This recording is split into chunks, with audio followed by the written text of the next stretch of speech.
Bonjour Irénée. Bonjour Gala, je t'amène à l'hôtel des ventes d'Anguin où nous allons présenter un très beau tableau de Joseph Sima. Suis-moi.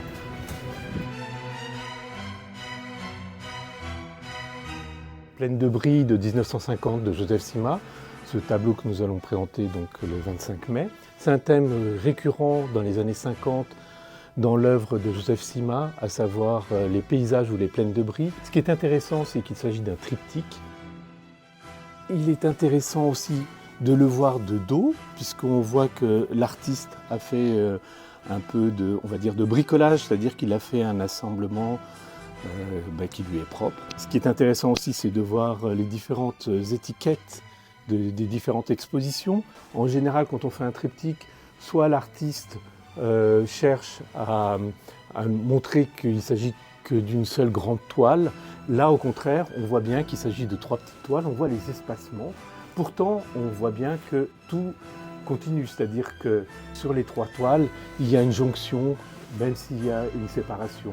On voit bien que les terres de Brie sont continues, là le ciel aussi. Les 3 toiles sont ou monogrammées ou signées et datées, 1950, puisqu'il les a faites à la même époque. Cette plaine de Brie est intéressante puisqu'elle montre à la fois ce côté figuratif, c'est-à-dire que plaine de Brie, on a du mal à reconnaître un peu les plaines, mais on voit cet empilement de terre qui est ponctué par du vert qui, a priori, représente des arbres. Mais on a l'impression que ces terres ont vocation à s'élever, à s'envoler, et on a l'impression que justement ces touches vertes qui représentent les arbres rabaissent, essayent de retenir ces terres qui ont leur propre vie.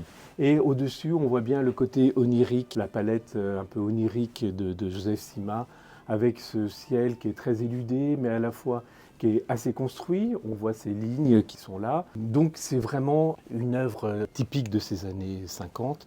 Cette œuvre passe pour la première fois en vente aux enchères publiques. Elle a un pédigré qui est assez conséquent, à savoir qu'elle a été exposée en 1963 lors de la première exposition qui a été faite sur Joseph Sima, qui a eu lieu à Reims. Reims qui est une ville importante pour cet artiste, là où il a rencontré les 4 poètes et avec lequel il va créer cette revue poétique qui s'appelle Le Grand Jeu. Reims aussi, où plus tard il dessinera les vitraux pour la cathédrale.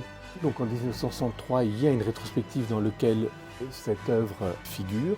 Ensuite, il y a une exposition en 1968, toujours rétrospective, qui a lieu en Tchéquie, dans les 3 villes principales, à savoir Prague, Bratislava et Brno.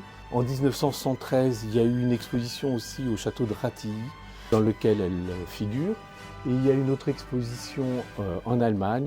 Et en 1992, il y a une deuxième exposition rétrospective de Joseph Sima au musée d'art moderne de la ville de Paris, dans lequel ce tableau figure et est représenté.